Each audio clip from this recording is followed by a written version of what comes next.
Salut et bienvenue dans cette vidéo consacrée à un cours intensif en conception de bases de données. Voici les éléments qui seront étudiés dans cette vidéo.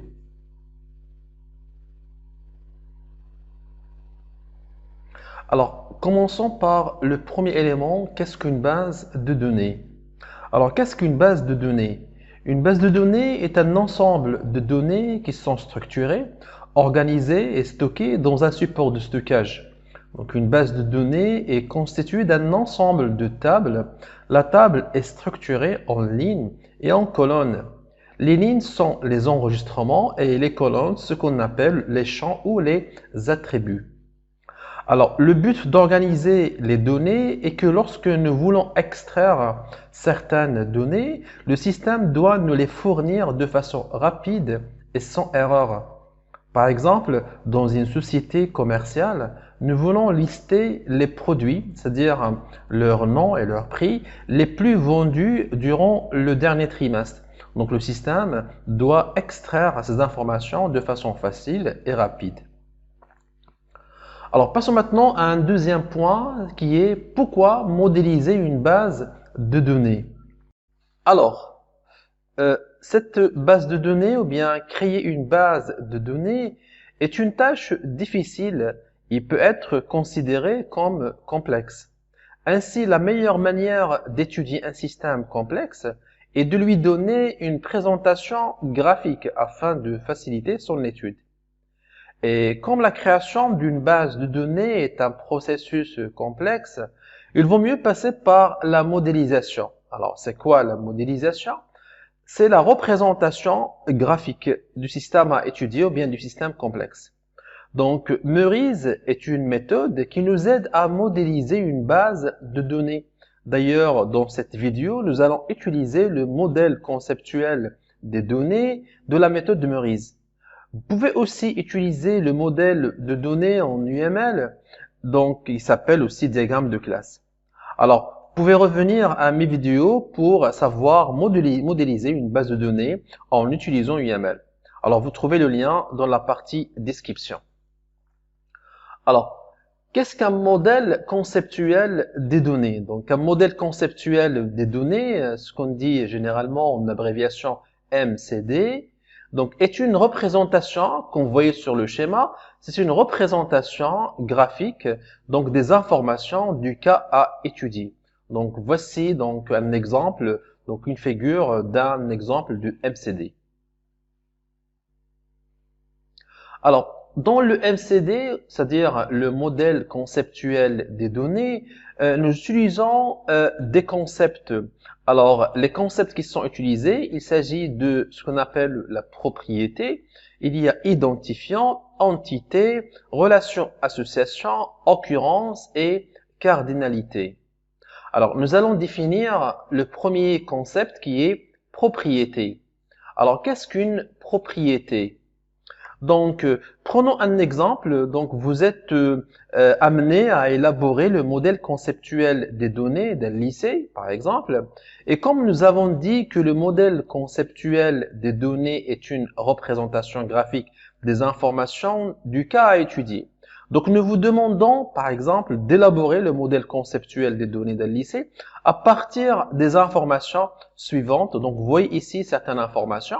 On trouve le nom de l'enseignant, le prénom de l'enseignant, l'adresse, le nom de l'élève, le prénom de l'élève, le nom de la matière, le coefficient de la matière, le groupe ou bien la classe, etc.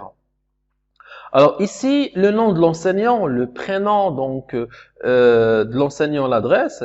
Donc chacune de ces informations constitue ce qu'on appelle une propriété. Alors, qu'est-ce qu'une entité? Donc, la liste des propriétés suivantes est ce que nous avons vu dans la partie précédente, le nom de l'enseignant, le prénom, adresse enseignant, car ces informations caractérisent un enseignant. Donc, même chose pour les propriétés suivantes, le nom de l'élève, le prénom de l'élève. Donc, ces informations caractérisent un élève. Donc, les propriétés nom de la matière et coefficient de la matière caractérisent la matière. Alors, ainsi, on dit que l'enseignant, l'élève et la matière sont appelés entités. Alors, qu'est-ce qu'une entité? Une entité est caractérisée par ses propriétés. Une entité est un objet donc qui existe dans le système. Donc soit il existe physiquement, donc exemple je dis enseignant, élève, soit il est abstrait, je dis matière. Alors une entité est modélisée donc comme celui donc qu'on voyait, donc sous forme d'un rectangle, et on trouve en haut le nom de l'entité et en bas on trouve la liste des propriétés. Alors passons maintenant à un autre concept qui est l'identifiant. Alors qu'est-ce qu'un identifiant?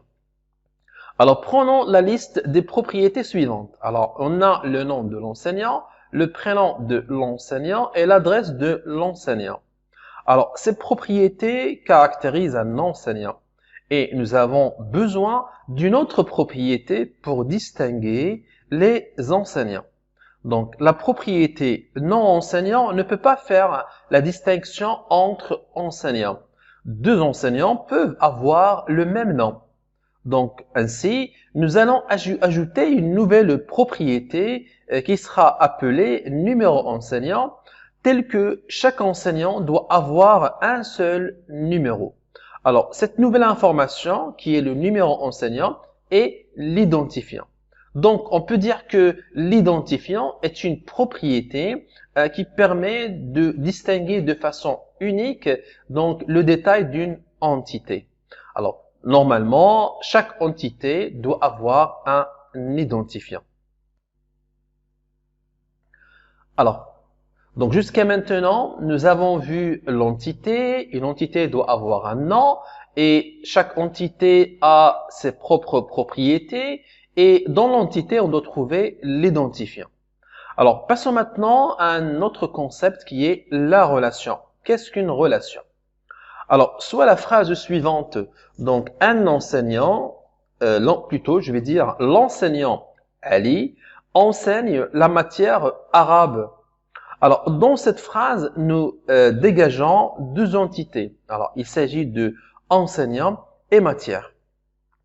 Et le verbe enseigner, donc, va identifier dans ce cas-là la relation entre les deux entités, enseignant et matière. Et pour représenter graphiquement cette phrase, donc on a l'entité enseignant, l'entité matière. Donc vous voyez ici la représentation graphique des entités. Et on représente graphiquement une relation sous forme d'un ovale. Et à l'intérieur, on met le nom de la relation. Et on met des traits qui vont relier les deux entités. Alors, la relation, je peux dire que c'est un lien sémantique qui existe entre deux entités au plus. Donc, il est représenté sous forme d'un verbe, donc exprimé dans le discours. Passons maintenant à un autre concept qui est l'occurrence. Alors, qu'est-ce qu'une occurrence? Donc, une entité est un objet qui existe, par exemple, enseignant, élève, et matière. Donc, une occurrence, c'est quoi? C'est un cas ou un exemple dans le modèle réel. Alors, par exemple, soit l'entité enseignant. Alors, on a des exemples d'occurrence de l'enseignant. Donc, d'abord, un enseignant est caractérisé par les propriétés suivantes. Le nom, le numéro de l'enseignant, le nom de l'enseignant, le prénom et l'adresse. Alors ici, vous remarquez que l'enseignant, il est souligné, numéro de l'enseignant, il est souligné et en gras parce que c'est un identifiant pour le distinguer des autres propriétés. Donc dans la partie à droite, vous voyez ici des exemples de l'enseignant. Alors on trouve par exemple l'enseignant 001 qui s'appelle Ali Mohamed et on a l'enseignant 002 Ahmed Chafri, etc. Alors ces exemples d'entités, c'est ce qu'on appelle l'occurrence, les occurrences, voilà. Alors, passons maintenant à un autre concept qui est la cardinalité ou bien les cardinalités. Alors, la cardinalité, c'est quoi? Donc, la cardinalité exprime le nombre de fois de participation d'une occurrence d'une entité dans une relation. Donc, pour comprendre mieux, soit l'exemple suivant. Donc, on a un modèle conceptuel des données qui est constitué de deux entités, enseignant et matière, avec la relation enseigné. Alors, maintenant, on doit trouver les cardinalités. Donc, les cardinalités, comme vous voyez ici, sont mentionnées donc entre l'entité et la relation. Donc, on a deux cardinalités. Une, donc, entre enseignant et la relation enseignée, et une autre cardinalité entre matière et enseigné. Et les cardinalités sont exprimées par deux valeurs qu'on voit ici, sont séparées par virgule. Il y a ce qu'on appelle la cardinalité minimale et la cardinalité maximale. Alors, comment faire pour déterminer les cardinalités, c'est-à-dire la cardinalité minimale et la cardinalité maximale? Alors, pour identifier les cardinalités, on va prendre les occurrences, par exemple, on va prendre le cas de l'enseignant. Alors, on veut déterminer les cardinalités de l'enseignant. Alors, on va prendre les occurrences de enseignant. Donc, on a ici trois cas. Donc, on a 001, c'est Ali, 002, Ahmed, et 002, c'est Suad. Alors, et on a les occurrences de la matière. On a deux matières. On a français et on a mathématiques. Alors, on va déterminer à partir de l'enseignant 001, il participe, il va enseigner combien de matières. Alors, on remarque que l'enseignant 001, Ali Mohamed, il enseigne la matière 120 français. On remarque aussi que l'enseignant 002, Ahmed Chafri, enseigne la matière mathématique. Et on a l'enseignante Suad enseigne la matière 120 français. Alors, on remarque que Ali et Suad, donc les deux enseignent le français et Chafri enseigne le mathématique. Alors, on remarque que la cardinalité minimale, ça veut dire que un enseignant, il enseigne combien de matières au minimum? Donc, il va enseigner au maximum une seule matière. Donc, on va remarquer que de chaque occurrence de l'enseignant sort toujours une seule patte, c'est-à-dire un seul trait. D'accord? Donc, un enseignant enseigne une seule matière au minimum. Et combien de matières au maximum? Toujours, il enseigne une seule matière. C'est pour ça, donc, on note dans la cardinalité 1,1. Alors, le premier 1, ça veut dire un enseignant enseigne au minimum combien? Donc, nous avons dit c'est 1. Et la deuxième valeur après le virgule, c'est le maximum. C'est-à-dire un enseignant enseigne au maximum combien de matières? Toujours, c'est 1. Partons maintenant à la cardinalité côté matière. Alors, on prend la matière français. Alors, comme vous remarquez, il est enseigné par Ali Mohamed. Il est enseigné aussi par Suad. On remarque que la matière français ici est enseignée par 2. Il peut être enseigné par 3 et par 4 enseignants. C'est possible. Alors, c'est pour ça, vous remarquez que dans la cardinalité maximale, on a noté N, c'est-à-dire pour dire plusieurs. Au lieu de dire 3, au lieu de dire 4, on va mettre N. C'est-à-dire, on va dire qu'une matière, je raisonne pour une matière, est enseignée par combien d'enseignants au maximum? Par plusieurs. Et aussi, je peux trouver une matière qui peut être enseignée par un seul enseignant. Alors, ça aussi concerne la cardinalité. Alors, pour l'instant, donc, nous allons passer à un autre point qui est comment faire pour élaborer un modèle conceptuel des données. Donc, nous avons notre exemple, nous avons les informations suivantes, le nom de l'enseignant, le prénom, l'adresse, le nom de l'élève, le prénom de l'élève, le nom de la matière, le coefficient de la matière et le numéro de classe. Alors, la question maintenant, c'est que à partir de ces informations, donc, il faut élaborer le modèle conceptuel des données. Et première question donc que vous allez poser, c'est quelles sont les entités qu'on peut extraire à partir de ces informations-là. Et à partir de ces informations propriétés, on peut dégager les entités suivantes ou bien les objets qu'on peut détecter qui sont enseignants, élèves, matière et classe. C'est ce qu'on peut dire comme entité. Alors, donc, soit notre modèle conceptuel des données, donc à partir des informations, nous avons élaboré notre modèle conceptuel des données et nous lisons notre modèle conceptuel des données de la façon suivante. Alors, je dis un enseignant enseigne une seule matière. Donc, nous avons déterminé la cardinalité ici 1,1. Donc, un enseignant enseigne une seule et une matière. Une matière est enseignée par un ou plusieurs enseignants. Donc, ça, c'est clair. Un enseignant enseigne à ou plusieurs classes. Donc, ça, ce que vous remarquez, 1,n. Un enseignant, il est là pour enseigner à une classe et il peut enseigner à plusieurs classes. Donc, une classe aussi peut être enseignée par un ou plusieurs enseignants. Alors, une classe a plusieurs élèves, dans le cas de élèves, et un élève étudie dans une et une seule classe. C'est ce que vous voyez, noté par la cardinalité 1,1. Alors, une classe peut avoir une ou plusieurs matières, donc 1,1, et une matière est enseignée donc à plusieurs classes 1,1.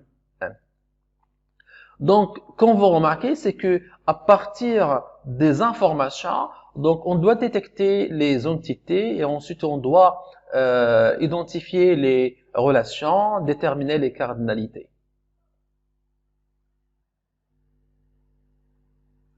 Alors, comment faire pour identifier les entités et les associations?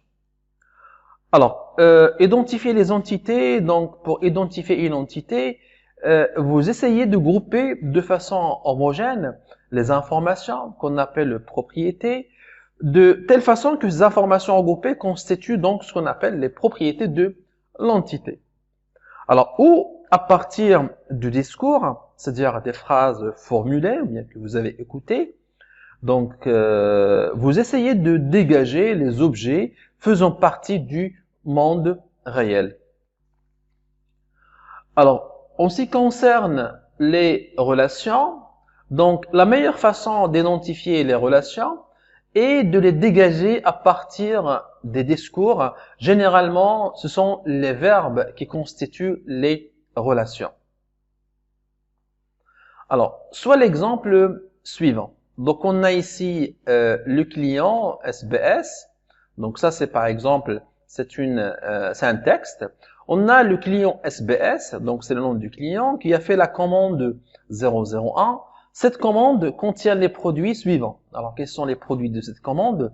Ordinateur portable, imprimante. C'est un exemple. Alors, le fournisseur Disway fournit les produits, donc ordinateur portable et PC de bureau.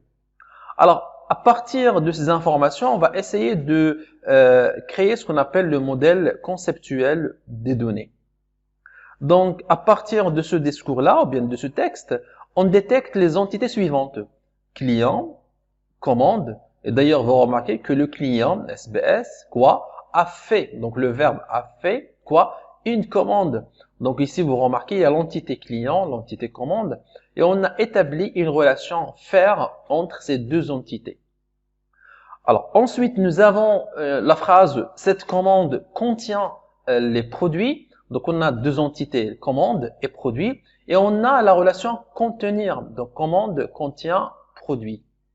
Ensuite, nous avons le fournisseur Disway, c'est un nom, c'est une occurrence, fournit les produits. On a l'entité fournisseur et on a l'entité produit. On a la relation entre les deux, c'est fournir. Et ainsi, on a le modèle conceptuel des données. C'est client fait. Alors, je suis en train de lire le modèle conceptuel des données.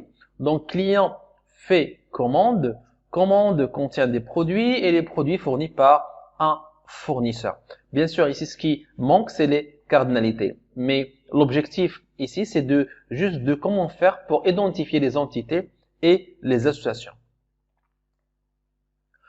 Passons maintenant à un concept très important dans le modèle conceptuel des données, dans les bases de données de façon générale, ce qu'on appelle les dépendances fonctionnelles.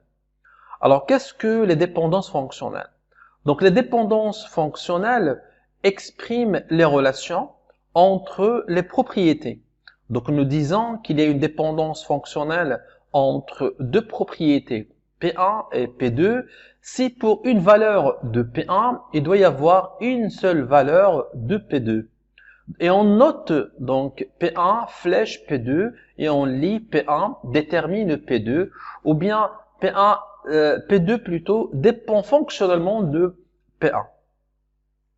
Alors, pour comprendre mieux les dépendances fonctionnelles, alors nous disposons des informations suivantes.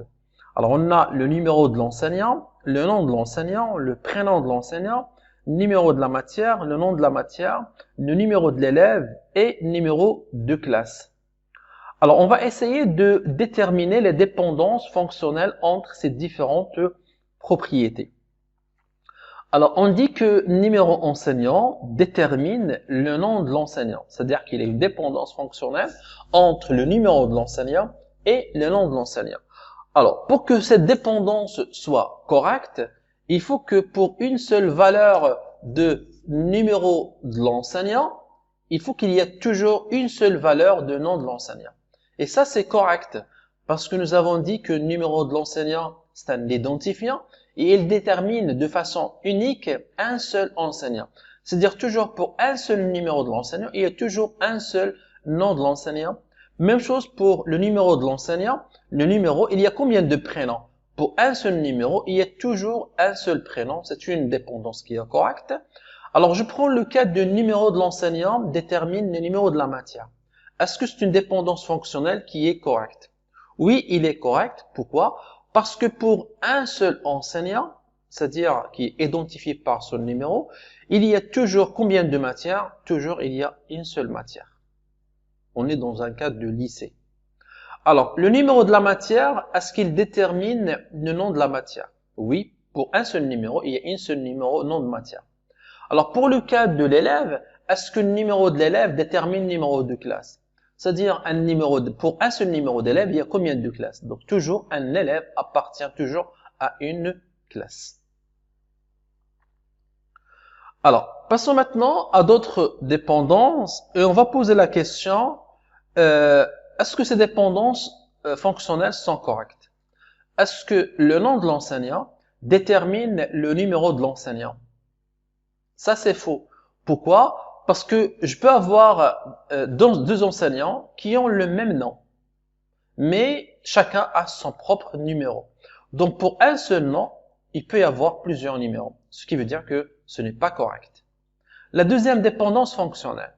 Est-ce que le numéro de l'enseignant détermine le numéro de classe? C'est-à-dire, pour une seule valeur, vous prenez une valeur d'un numéro de l'enseignant. Est-ce qu'il va y avoir une seule valeur de numéro de classe? Non. Un enseignant qui a le numéro 001 peut enseigner à la classe C1, peut enseigner à la classe C2, peut enseigner à la classe C3, indépendamment de la matière.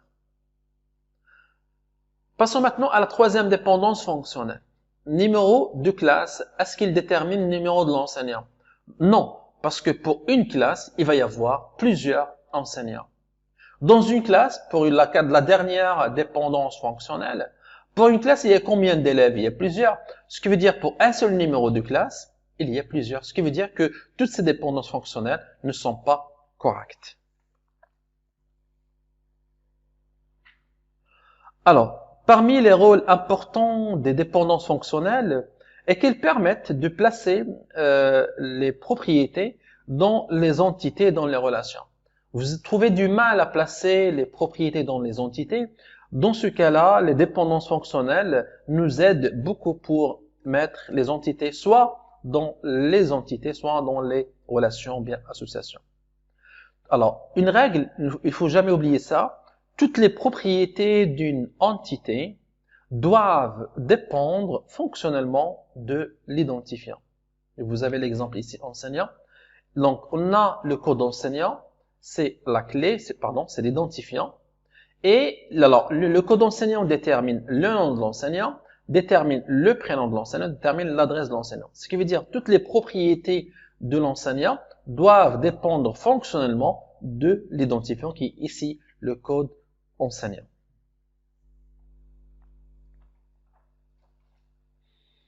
Posons la question, est-ce qu'une relation peut avoir des propriétés? Donc, une relation possède une propriété quand, si cette propriété, la propriété qu'on va mettre dans la relation, dépend fonctionnellement des identifiants des entités participant à la relation. Ici, vous avez un exemple d'une relation dans laquelle on a mis une propriété, qui s'appelle ici propriété. Alors, on met une propriété dans la relation quand c'est que lorsque cette propriété dépend fonctionnellement des deux entités, des deux identifiants. C'est-à-dire, il dépend de l'identifiant de l'entité 1, c'est id1, et l'identifiant id2 de l'entité 2. Alors, pour comprendre est-ce qu'une relation peut avoir des propriétés, alors on a les informations suivantes. Donc, on a le numéro de l'enseignant, le nom de l'enseignant, le numéro de la matière, le nom de la matière, le coefficient et le numéro de la classe. Alors, on a ici une nouvelle information complémentaire qui dit que le coefficient de la matière change en fonction de la classe et de la matière. C'est une information très importante. Donc, à partir de ces informations, on va essayer d'élaborer les dépendances fonctionnelles. Alors, le numéro de l'enseignant détermine le nom de l'enseignant, le numéro de l'enseignant détermine le numéro de la matière, le numéro de la matière détermine le nom de la matière. Pour le cas de coefficient, ici, vous remarquez, j'ai mis le numéro de la matière et le numéro de classe déterminent le coefficient. Donc, vous remarquez que le coefficient dépend de deux propriétés, numéro de la matière et numéro de classe. Alors, pourquoi j'ai déterminé cette dépendance? C'est à partir de cette information complémentaire qui dit que le coefficient dépend de la matière. Donc, le coefficient de la matière, change en fonction de la classe et de la matière. C'est-à-dire, est-ce que le numéro de la matière détermine le coefficient? Non. C'est-à-dire, il se peut que le français pour une classe a le coefficient 3, pour une autre classe a le coefficient 2. Même chose, donc une classe, il a plusieurs matières, ce qui veut dire que le numéro de la classe ne détermine pas le coefficient, parce qu'on a, pour une classe, on a plusieurs matières. Donc, on a cette dépendance fonctionnelle qui est numéro de la matière et numéro de classe qui détermine le coefficient. Alors, ainsi, on peut donc représenter graphiquement, donc voici notre modèle conceptuel des données. Nous avons enseignant, enseigne matière, nous avons enseignant, enseigne classe, et nous avons mis une relation entre matière et classe, comme vous remarquez, qui s'appelle avoir, et nous avons mis la propriété coefficient entre les deux entités. Pourquoi? Parce que nous avons dit que le coefficient dépend du numéro de la classe et du numéro de la matière.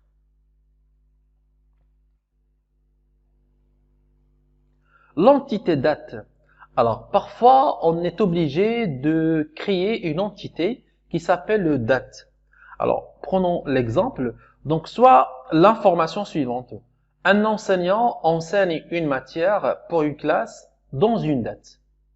Donc, je reprends. Un enseignant enseigne une matière pour une classe dans une date. Alors, comment faire pour représenter graphiquement ou bien comment faire pour créer notre modèle conceptuel des données? Donc, soit les dépendances fonctionnelles suivantes.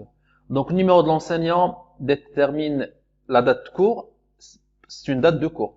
Donc, je prends le cas. Est-ce que le numéro de l'enseignant détermine la date de cours? Non. Parce qu'un enseignant, il peut avoir plusieurs cours, ce qui veut dire qu'il peut avoir plusieurs dates. Le numéro de la matière, est-ce qu'il détermine la date de cours? Non. Parce que pour une matière, il peut y avoir plusieurs dates. Même chose pour le numéro de la classe.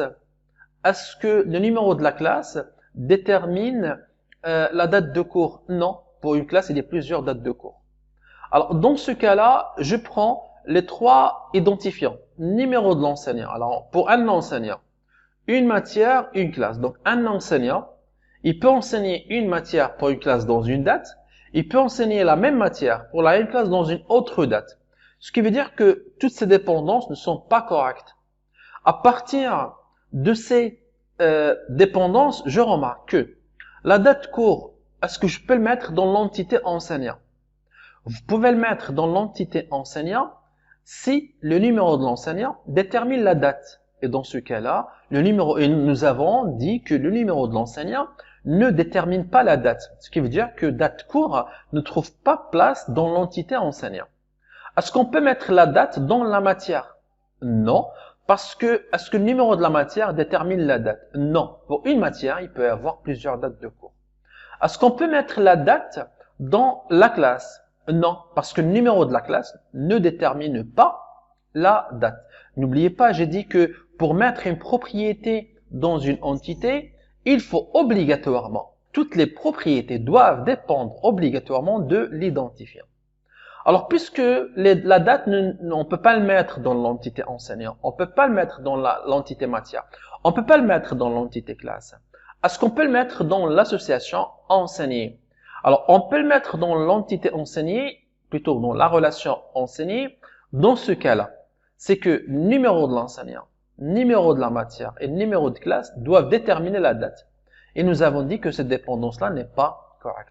Ce qui veut dire que la date ici ne trouve place dans aucune entité. Donc, ainsi, qu'est-ce qu'il faut faire? On va créer une nouvelle entité qui s'appelle date. Et dans ce cas-là, nous sommes devant une situation où notre relation a ce qu'on appelle fait participer à 4 entités. Alors là, je vais citer un concept qui s'appelle dimension d'une relation ou bien d'une association. Alors, qu'est-ce que la dimension? La dimension, c'est le nombre de participation des entités dans une relation. Ici, nous avons la dimension 4. Pourquoi 4? Parce que 4 entités participent à la relation enseignée. Alors, je reviens ici à notre entité date. Donc, nous avons ici ajouté l'entité date. Pourquoi? Parce que vous remarquez, nous avons une propriété de date, mais nous n'arrivons pas à le mettre soit dans des entités, soit dans la relation. Et on lit notre modèle conceptuel de données. Enseignant enseigne une matière pour une classe dans une date.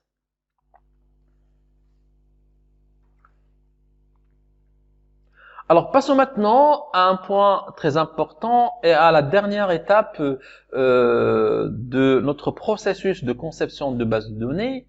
Donc, voilà, vous avez établi votre modèle conceptuel de données et maintenant, il reste une dernière étape, c'est de convertir votre modèle conceptuel des données, qui est une représentation graphique, en ce qu'on appelle un modèle relationnel.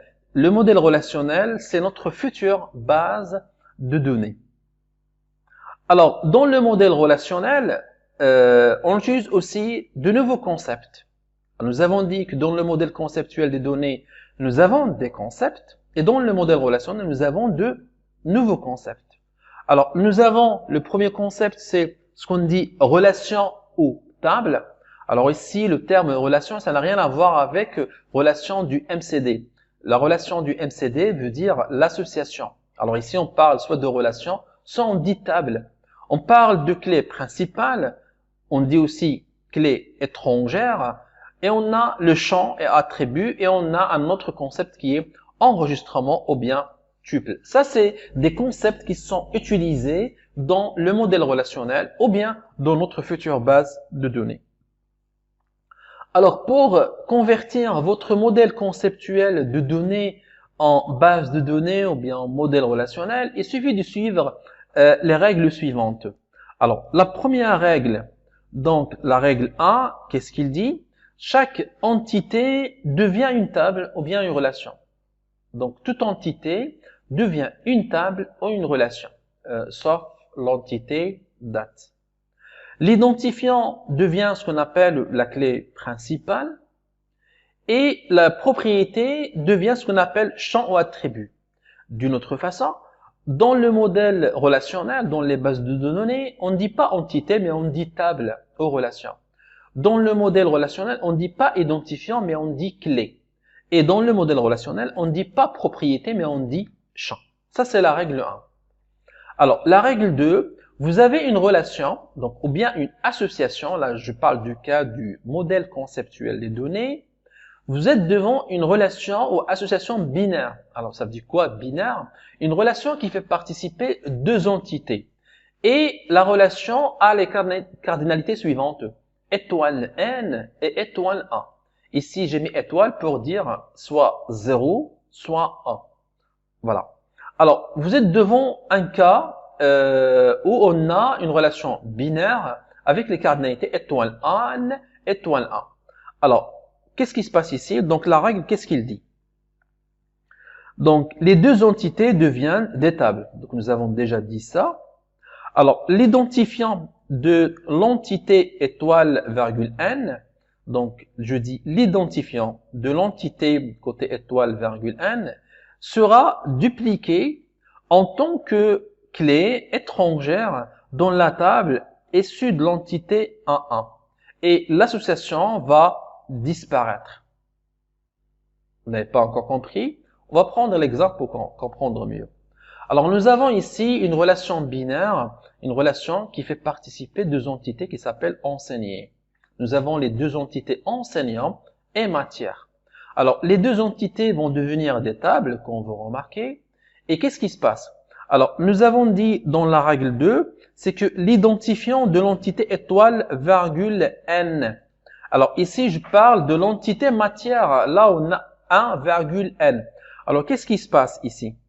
Donc, l'identifiant C, numéro de la matière, qu'est-ce qui se passe? Sera dupliqué et sera copié où? Dans la table enseignant que vous remarquez ici. Donc, dans la table enseignant, bien dans la relation enseignant, vous trouvez le numéro de l'enseignant, c'est la clé. Elle est toujours en gras, c'est la clé. Le nom de l'enseignant, le prénom de l'enseignant, et on va ajouter le numéro de la matière qui est une clé dans la table matière, mais dans la table enseignant, on l'appelle pas clé primaire, mais il s'appelle clé étrangère. C'est quoi une clé étrangère? Une clé étrangère, c'est une clé dans une autre table, une clé primaire dans une autre table. Ça, c'est la règle 2. Alors maintenant, nous allons passer à la règle 3. La règle 3, vous avez un cas, une association binaire, toujours entre deux entités, mais dans ce cas-là, avec les cardinalités étoile n, étoile n. Donc, étoile peut être 0 ou 1. Il n'y a pas de problème ici, dans tous les cas. Étoile, soit 0, soit 1. Alors ici, toujours, les deux entités deviennent deux tables. L'association relation, dans ce cas-là, devient une nouvelle table. La clé de cette table, qui provient de l'association, donc quelle est sa clé, sera composée de quoi? Des deux clés, des deux tables qui participent à la relation. Donc, si l'association a des propriétés, donc ces propriétés vont devenir des champs de cette nouvelle table. Prenons l'exemple suivant. Entre matière et classe. Alors, vous remarquez qu'on a ici les cardinalités 1,n. Donc, l'association s'appelle avoir et on a une autre propriété qui s'appelle coefficient de la matière. Alors, pour la conversion, matière devient une table, classe devient une table classe et l'association devient notre table matière classe. Et quelle est la clé de cette nouvelle table? Donc, soit c'est code matière, ou bien je vais dire, je préfère ici, c'est numéro de la matière, numéro de classe, c'est la clé. Donc ici, il y a une seule clé qui est composée de deux propriétés. On ne dit pas qu'on a ici deux clés. On a une seule clé qui est composée de deux propriétés qui sont le numéro de la matière et le numéro de classe. Et on a ajouté la propriété coefficient de la matière en tant que simple attribut, bien en tant que simple champ dans la table classe matière. La règle 3 dit que on a une relation ou association qui n'est pas binaire, c'est-à-dire plus que binaire, c'est-à-dire 3 ou 4 entités. Alors dans ce cas-là, toutes les entités deviennent des tables et la relation association devient une nouvelle table et la clé de cette table-là est la composition de tous les identifiants des entités participant à la relation. Et voici un exemple. Alors nous avons ici enseignant, classe, matière. Nous avons ici trois entités qui participent à la relation enseigné, c'est un exemple. Et nous avons dit que toutes les entités vont devenir des tables. Donc on a trois tables. En plus, la relation enseignée va devenir une nouvelle table. Et c'est quoi la clé de cette nouvelle table? C'est la composition des trois clés. Donc nous aurons la table enseignant matière classe avec la clé qui est composée de numéro enseignant, numéro matière et numéro de classe. Donc, voici un cours intensif et rapide de la conception de base de données. Donc, depuis la conception d'une base de données jusqu'à la conversion de la base de données. Donc, merci d'avoir regardé cette vidéo. Si vous avez des questions ou des suggestions, n'hésitez pas à me laisser une question, bien un commentaire. Je le lirai et je répondrai. Merci encore une fois et je vous dis à très bientôt.